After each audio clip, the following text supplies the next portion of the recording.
This episode is brought to you by Microsoft Azure. Turn your ideas into reality with an Azure free account. Get everything you need to develop apps across cloud and hybrid environments, scale workloads, create cloud-connected mobile experiences, and so much more. Discover what you can create with popular services free for 12 months. Learn more at azure.com. That's AZURE.com. And sign up for a free account to start building in the cloud today. Thanks for choosing this free Anfield Index podcast. If you'd prefer to listen to this or any of our other shows without adverts, then now's the time to check out Anfield Index Pro. With AI Pro, you can supercharge your entire listening experience. You'll not only get all of our podcasts without the ads, but you'll have them far faster with our Quick Publish feature available exclusively for subscribers. AI Pro also puts you in the heart of our sound studio, with an option to listen to many of our shows live and interact with the podcasters in real time as the shows are recording. Upgrading couldn't be easier. AI Pro is available on all popular podcast platforms. Just head on over to AnfieldIndexPro.com and get started today. Hello and welcome to Daily Red, your lunchtime catch-up on all things Liverpool FC on a Friday, on which not much is happening. The Seth Vandenberg to Brentford deal has been confirmed, and he joins the ever-growing list of players to leave the club this summer. So, for those that are keeping count, Joel Matip, Thiago Alcantara, Bobby Clark, Adrian, Musalewski, Frauendorf, Lewis, Araujo, Carvalho, Cometio, Williams, Stevenson, Mrozic, Ramsey, Kumas, Chambers, and Vandenberg. And Owen Beck looks like he's off as well, possibly on loan. But those have all left on loans or permanent deals. And in total, those players who've left the club, either permanently or on loan, played 1,546 minutes last season. When we look at the players that look like they will leave, Ben Doak, loan or permanent, Cade Gordon, loan, Stefan Bajcetic, loan, Tyler Morton, probably permanent, Harvey Blair is going, permanent, and Beck. Those players played 448 minutes last season. So when we add all of this list together, all of these players that are leaving, all of these players that are causing people to have meltdowns about weakening the squad, you come up with a total of 1,994 minutes between all of them in a season in which we had pretty historic injuries. That's all they played between all of them. Now, 2,000 minutes might sound like a lot. As Simon Brundish pointed out, it's half a full season for one regular starter. Or it's just over 2 games for 11 players. Now, people keep talking about how Liverpool are going to play more games than ever this season because the Champions League has obviously been extended and there will be more games to play in it. But what they're missing is the fact that we played 58 games last year. We played 10 domestic cup games. If you bring that number down to 2 domestic cup games, not only does it cover the 2,000 minutes, it also covers the expanded Champions League. In fact, it would get you to the final of the expanded Champions League. So there isn't a whole lot to be really worried about here. There are a couple of areas that need to be addressed, and we know these areas. Defensive midfield and left back.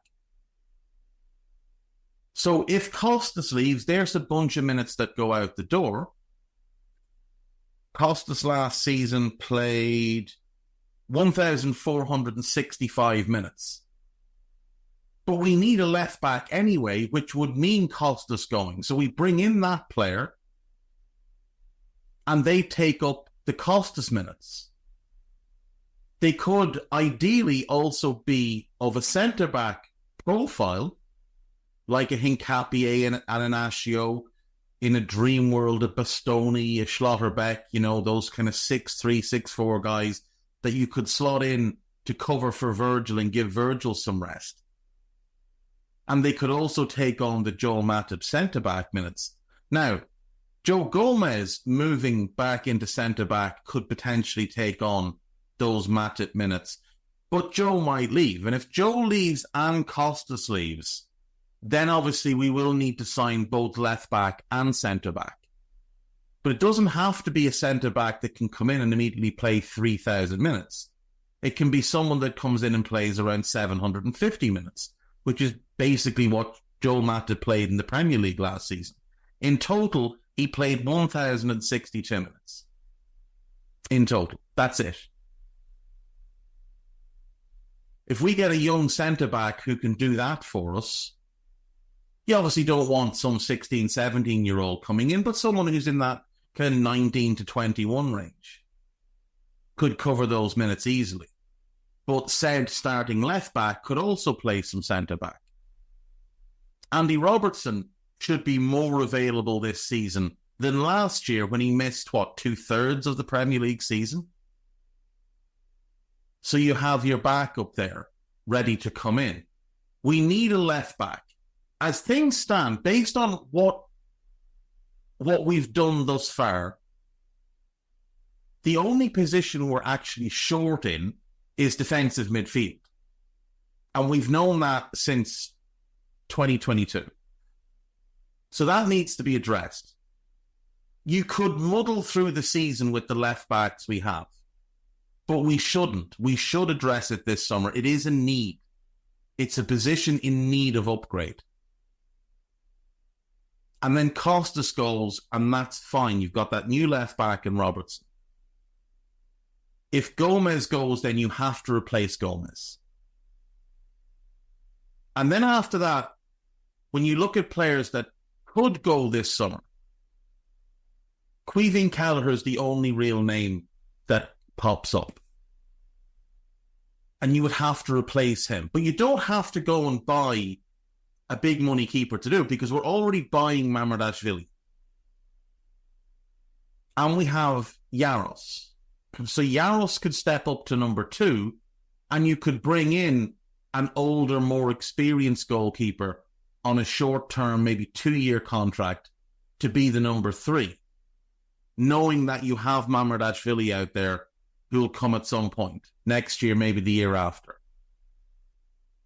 Knowing that you have Yaros coming off 2 excellent loans, who's ready to step up.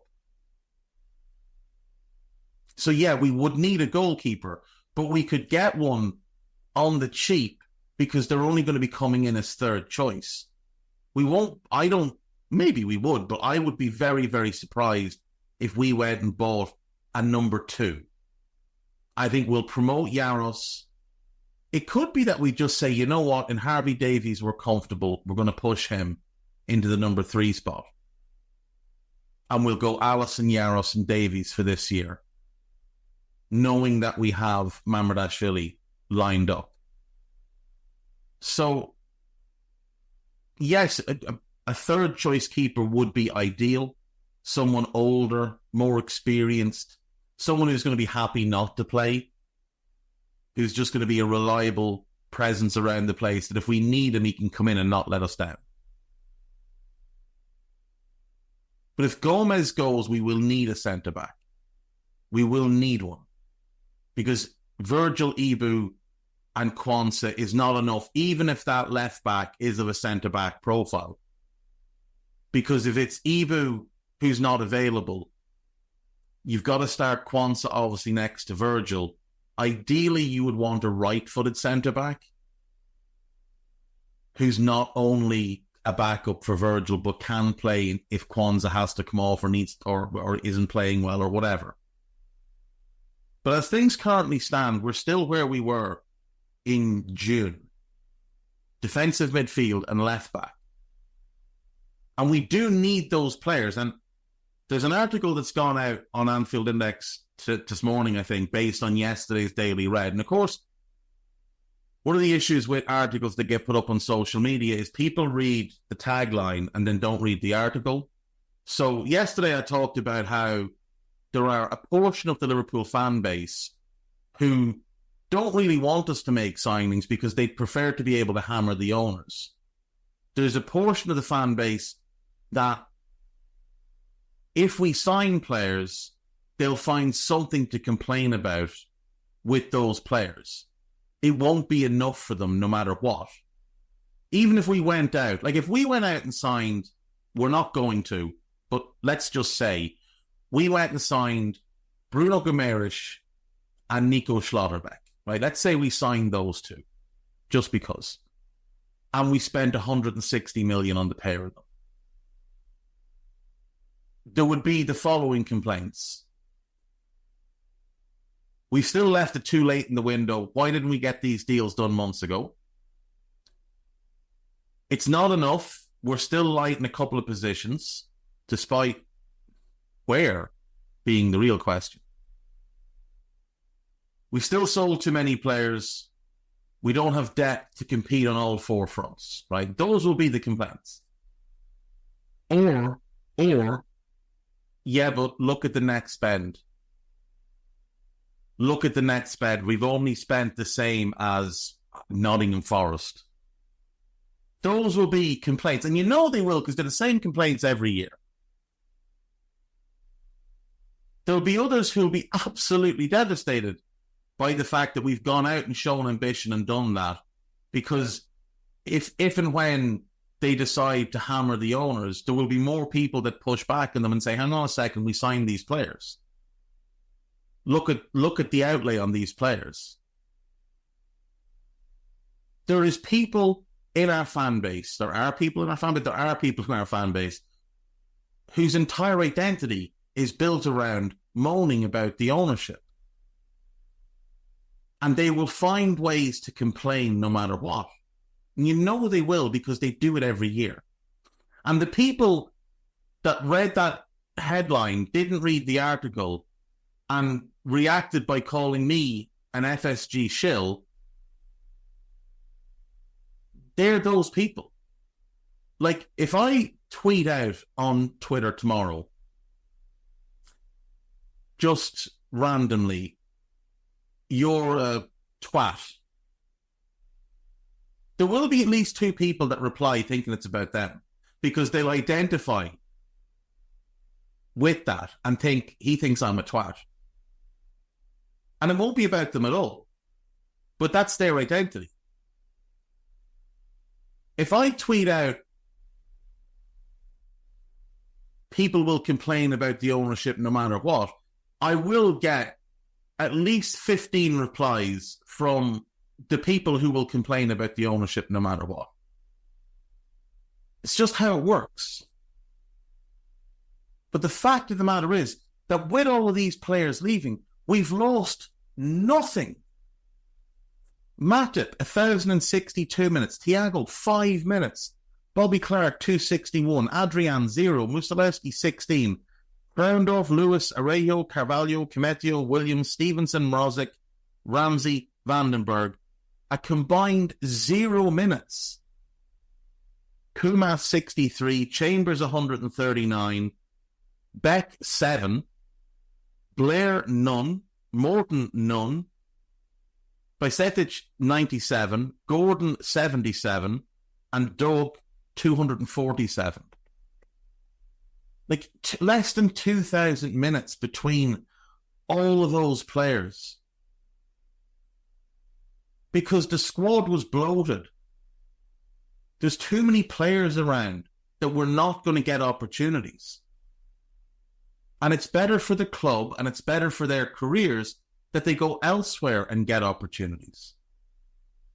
It's better for Stefan Bajcetic, who we all think has a big future, to go somewhere and play for a year or 2 years, regular football, every week, every second week, whatever the case may be, and then come back to us off that loan. It makes more sense for Ben Doak to maybe go somewhere for 3 years and play and develop and learn what a final ball is and improve his decision-making. And if then he's at a level where we think, yeah, he's one that helps us, we'll have first refusal to go and bring him back. We might even have a buyback on someone like him. The same thing goes for Tyler Morton and Bobby Clark and all of these players that were not going to play for us. I mean, Tyler Morton's been playing regular football now for 2 straight years between Blackburn and Hull. It doesn't make any sense for us to keep him around if he's not going to play regularly, because it's just going to hurt his development. And some of these players just simply aren't good enough. Like, with the greatest respect, Harvey Blair is not good enough. He might become good enough in a few years. That's a gamble we're going to be willing to take. I mean, there's a reason it's Portsmouth he's gone to. There's a reason it's 300 grand. You know, there's a reason we're letting Musalewski, Frauendorf, Lewis, Arejo go. There's a reason we're letting Carvalho go. These players just are not going to be good enough for us. And if one of them pops and one of them does brilliantly and we don't control the option to get them back, well, at least we control a portion of their future transfer fee. Like with Solanke. It took Solanke a long time to show what he was capable of. So I saw some people say, oh, maybe we sold a bit low on him, considering he moved for 65 million this summer. Let us not forget that we thought we'd robbed them at 21 million. He's been gone 5 years. And it's really only this past season where he's looked like a very good Premier League player. Season before, he got 6 goals. He did pretty well in the Championship, but in the season and a half, it's actually 6.5 years. In the season and a half before they got relegated, he scored 3 goals in 42 Premier League games. And we thought we'd robbed them. And he did well in the Championship, but a lot of players do well in the Championship. And he came back open in 2022-23. He scored 6 goals. And again, we still thought we'd robbed them. So if Fabio Carvalho goes on to Brentford and struggles for the next year or two, we're going to think that we robbed them. But then if in year 3 he explodes and he gets 19 goals and 11 assists and looks a really good player and all of a sudden there's interest in him from other clubs, that's not going to change the fact that we got a really good deal for him and he wasn't good enough to play for us. And if he then moves on for 65 million, we'll get a chunk of that, 17.5% of the profit, which, as with Solanke, is 17.5% of over 40 million. It's a lot of money. Like this summer, we have made, I think, 9 million, 8 million off Solanke, something like that. I think we made 1.5 off Luis Alberto. Now, that would have been a lot more if he'd moved 2 or 3 years ago, because there was a point where he was absolutely outstanding for Lazio. And we made a couple of million off Camille Grabara, who's gone to Wolfsburg this summer. Those are deals we did years ago. We got good prices at the time, and now we've gotten even more. We've basically gotten 29, 30 million for Dominic Solanke, who, if I'm not mistaken, we paid 3 million for. That's 27 million in profit. I don't need a VPN. I've got nothing to hide. Ha. This is what I used to tell myself before I hooked up with LibertyShield.com. Not only is my home internet now fully encrypted, but I can now access all the websites I want, whenever I want, and do so from absolutely anywhere. As a Liverpool fan, I love to know I can now watch every match, regardless of whether it's on UK TV or not.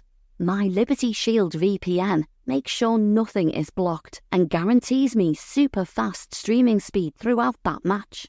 You can get connected right now with their software package, which includes a 48-hour no-obligation free trial and instant access to their apps for Apple, Android, Fire TV, PC, Mac and Android TV. Or go a step further like I have and get one of their pre-configured VPN routers. These small but powerful devices allow you to easily connect every device in your home to VPN, making it the perfect solution for smart TVs, Mac boxes and games consoles. Visit libertyshield.com today and use coupon code AIVPN25 to get 25% off at checkout. That's how we need to run. That's how you run self-sustainably. That has always been the plan. We've detoured from it, but that has always been the plan.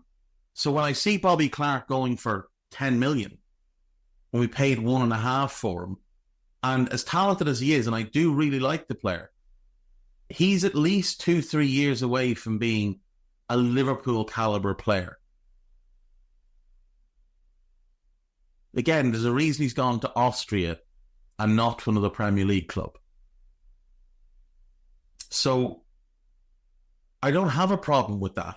We're signing. We just today we've signed Alvin Ayman, the young player from Wolves. We're paying 2 million for him.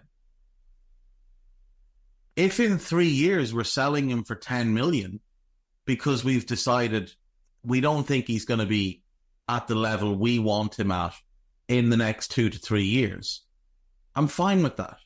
Absolutely fine with it. The same goes for Nallo. The same goes for Niani. Now, we all think Niani is really special. But if he plateaus in his development and we sell him, then fair enough. That's just the way it is. That's the way the business operates. And as much as we might not like to think about it as a business, it is a business. And I know certain people don't really like it when I kind of hint at players being assets and commodities, but that's what they are. That's what they are. They're assets of the football club. They're owned by the football club. They are there to be sold if we need to sell them. It's as simple as that. You might not like it, but that's just how the industry works. It's a bit shit. Of course it is. But it's how the industry works. Like, one of the reasons City have been able to cheat so relentlessly is that they ploughed a ton of money into their academy, they hoovered up a ton of talent, and they're able to sell them off every year for 15 million here and 20 million there. And then they're able to turn around and say, oh, well, our books are balancing. Like, look, we've sold all these players for 150 million. And we've done this over here for 90 million. Please don't look at the piece of paper there that says we're paying him 800 grand a week, because we don't want you to know that. Same thing Chelsea did.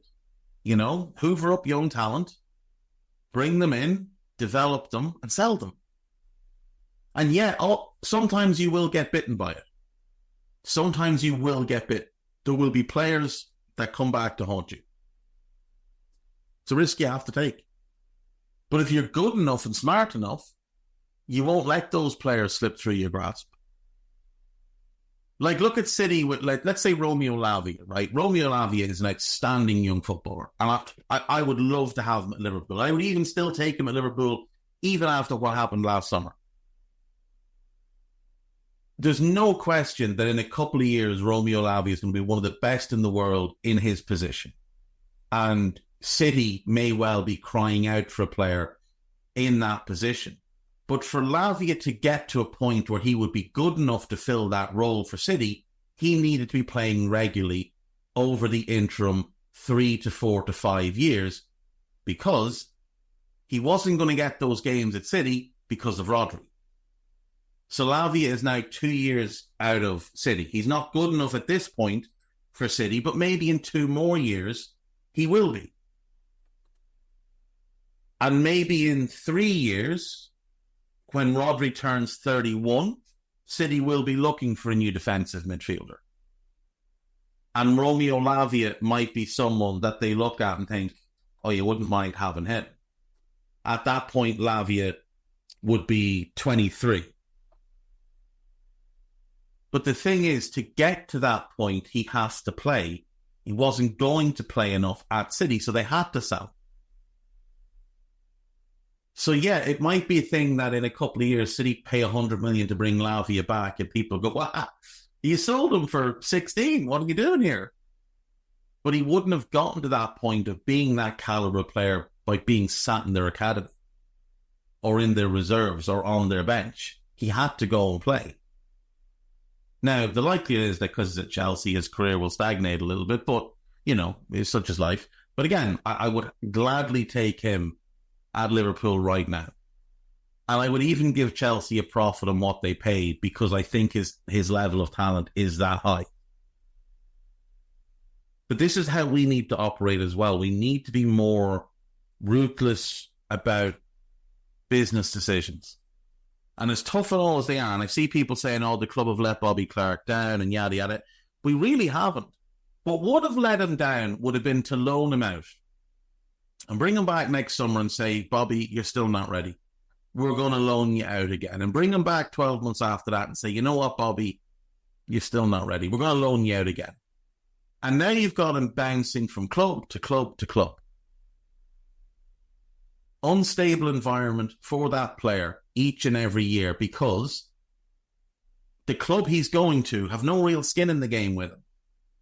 They're not obligated to prioritise his development. If he's not playing well, they don't have to stick with him because they don't have a big financial investment in him. And they know that if they do put a lot of time and effort in and he develops and becomes one of their key players, we just take him back and say, oh, thanks. Thanks for that, man. We'll see you later. Do you want to do it again for us? Here's someone else. They're not nearly as good as Clark is right now, but they're about the same level he was when you got him. So can you now develop him again for our benefit, not yours? But by sending him to Leipzig, or to Salzburg rather, who have made a significant financial investment in his future, and know that if they develop him to the point where he becomes a 30, 40 million pound player in a couple of years, they're the ones that benefit from that because they sell him and get a big profit. So they're going to be more invested in him. He's also going to have a more settled life where he's not having to up sticks every year, where he's not moving from rental to rental to rental. And I don't know Bobby Clark's personal life.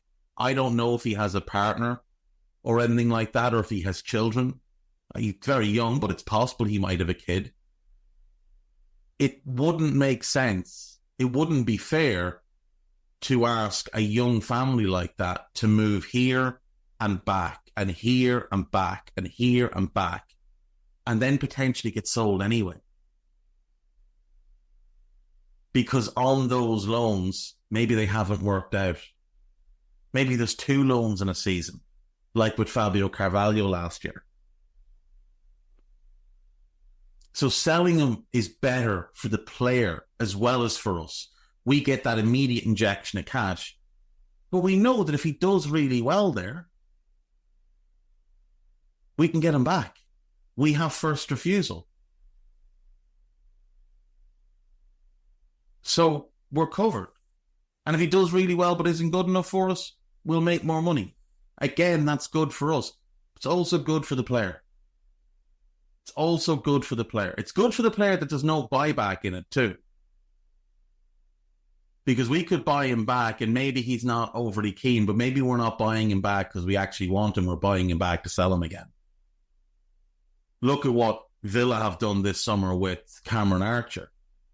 So last summer they sold him to Sheffield United. This summer they bought him back and then immediately sold him again to Southampton. And one of the reasons they did that is because it helps their profit and sustainability. So last summer they sell him, I think, for 15 or 16 million. So they put all of that on their books in one lump. Then they buy him back this summer for 13 million and spread that fee across 5 years. So it goes on at 2.6 million per year. And then they sell him again for 15 and lump that onto their accounts again.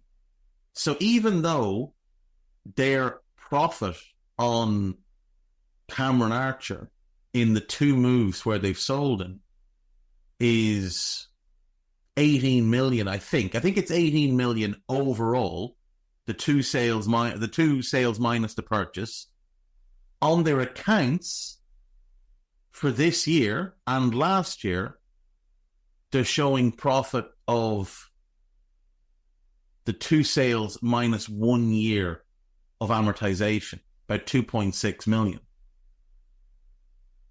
So their accounts are showing that in the last 2 years, they made 28 million just on that one player. So that's good for the club. It's not necessarily the best thing for Cameron Archer. So I think we've done this in a more fair way. We've gotten a great fee for Carvalho. We've gotten a great fee for Sepp Vandenberg.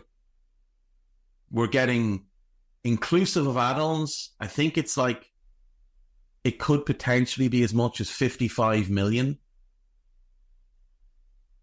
between the two deals for players that cost us, I want to say, 8.5. Like, that's really, really promising for us. If we can continue to do stuff like that, that's outstanding. I think the business has been really good. Now, obviously, again, and I can't emphasize this enough, we do need signings. But we can only judge on the business that's been done so far. And the business that's been done so far has all been very, very good. Yes, there's a lack of incomings. Nobody loves the transfer more than me.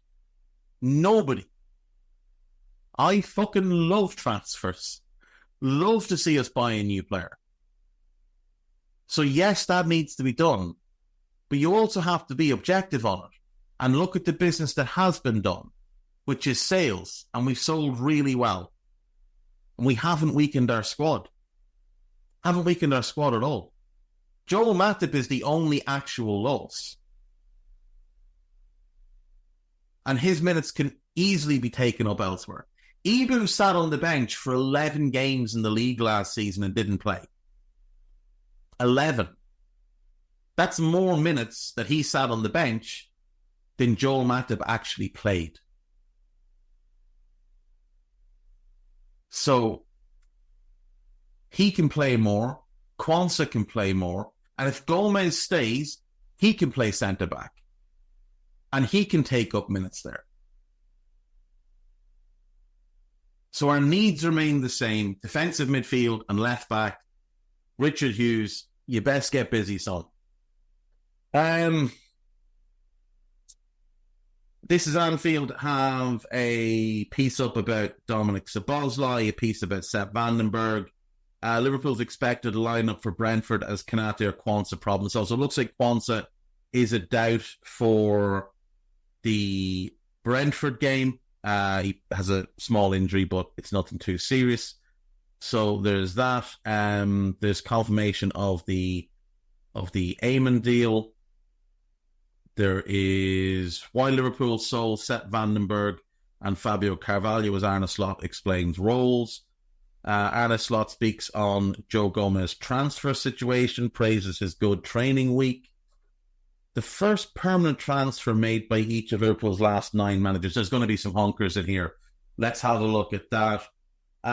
Liverpool coach really proud of 17-year-old involved in Arne Slot's pre-season. I assume this is about Trey. Let's have a look. What else is there on the main page? There's a piece about Bissett that's potentially going to Celta Vigo. I did notice Bascom's article. Kind of, the wording of it was a bit... It left it open that we might possibly sell Stefan. Now, again, I'm not against it. I think as long as he is one, though, that I would say you have to insist on a buyback clause. Because he's a level above the Bobby Clarks of the world. I think. I could be wrong, but I do think he is. I think he's a level above that. So if you were selling him for, I don't know, 15 million, you put a buyback in for 18 to 20 and ensure that you can bring him back if he becomes the player we think he can be in the next 2 years. No, actually, this piece is about Amara Nallo. Barry Lutis has spoken of his pride in Nallo's progress. He does look a player, doesn't he? He really does look a player. I'm quite hopeful about him. Okay, first permanent transfer made by each of Liverpool's. There is some absolute stinkers in here. Right. Kenny Dalglish, his first signing, Steve McMahon, £350,000. What a signing. Like, Kenny starting as he meant to go on. Absolutely brilliant. Graham Souness, Mark Wright, 2.2 million. Injuries absolutely plagued him. He was very, very good, though. Like, in the early 90s, he was in the conversation to be England's second best centre-back with Gary Pallister. Adams was the best. Wright and Pallister would have been battling for number 2. Pallister was outstanding. United fans that claim Rio Ferdinand is the best centre-back they've had in the Premier League era, he doesn't even crack the top 3. He's not even the best English centre-back in the Premier League era that you've had. It goes Stam, maybe Pallister, and then Vidic, but Vidic Pallister's fine too. And then Rio's a distant fourth. Gary Pallister was brilliant. Mark Wright was excellent. Just couldn't stay fit. Roy Evans signed Michael Stensgaard for £30,000. And if I'm not mistaken, the most notable thing he did while at Anfield was drop an ironing board on his foot. Yeah. Gerard Houllier, Jean-Michel Ferry, 1.5 million. I'm fairly certain this has been confirmed that Houllier basically only signed him so that he could be like a mole in the dressing room and tell Houllier what the players were talking about. Rafa Benitez signed Josemi for 2 million. He looked okay to begin with, and then we realised he was very, very slow. Roy Hodgson signed Joe Cole on a free. Yeah.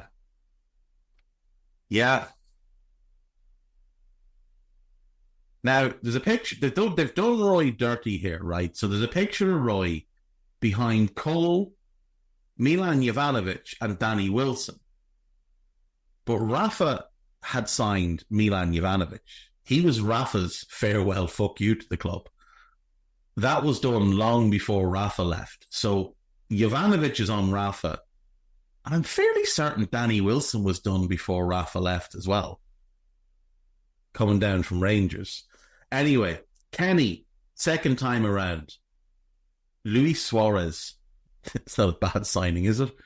Brendan Rodgers said that this was the best player he'd ever worked with from a physical standpoint. Now, bear in mind, this man was at Chelsea when they had the likes of Drogba and Essien. And he said that this player was the best player he'd ever worked with from a physical standpoint.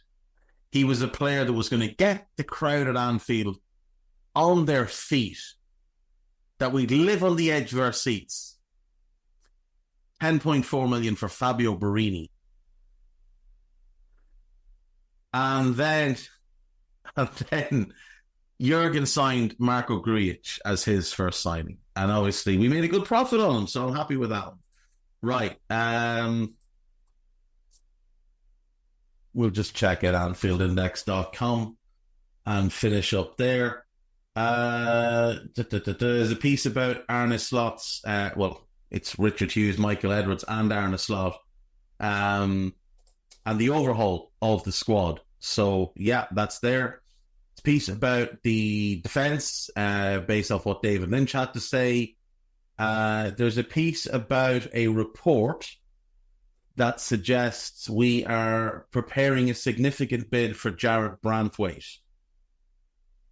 Now, whether or not anything comes of that, we could probably guess that it won't, but you never know. A piece about Joe Gomez, a piece about Arne and the defensive questions. There is the press conference pod, which Dave Davis has done, and there is a couple of new pods that have come out in the last 24 hours since I spoke to you all yesterday. The new Media Matters is out. It's Dave Davis and Ben Boxak, so do listen to that one. And then, the first of the season, it's Mulby on the spot, Trev and Jan, cutting it up, being two outstanding young fellas. Give that a listen. Always brilliant. And make sure you listen to the latest edition of Minefield and the latest Under Pressure as well, because it is absolutely quality. Fair play to Darth, Sai and Hamza on that one. Sai is also the guest on Minefield. It's a really, really good listen as well. Alan and Andrew are just, I say it every time, it is the best podcast in the Liverpool sphere. It is the one that no matter what, I make sure I listen to on the day it comes out. There's a part 2 of that chat to come as well, so keep your eyes open for that one. And yeah, that's it. I am not here this weekend. I was going to do it tomorrow, but Dave Davis has something new, so he's going to be doing tomorrow's Daily Red. There's rumours of the guest. Rumours of the guest. It's not me.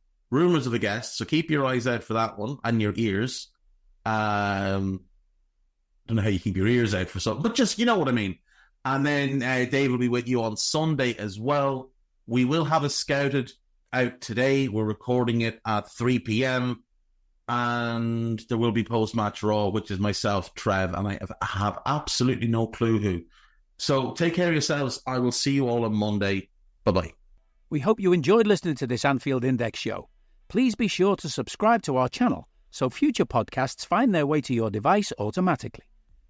There's nothing quite like fan engagement, and we'd love to know what you think of anything discussed on this show.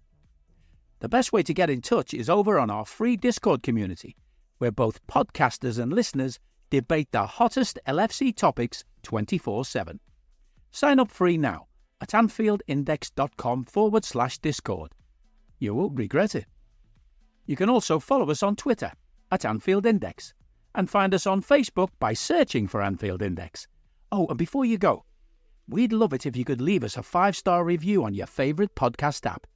It only takes a couple of seconds, and it means the world to the people who create these free shows. This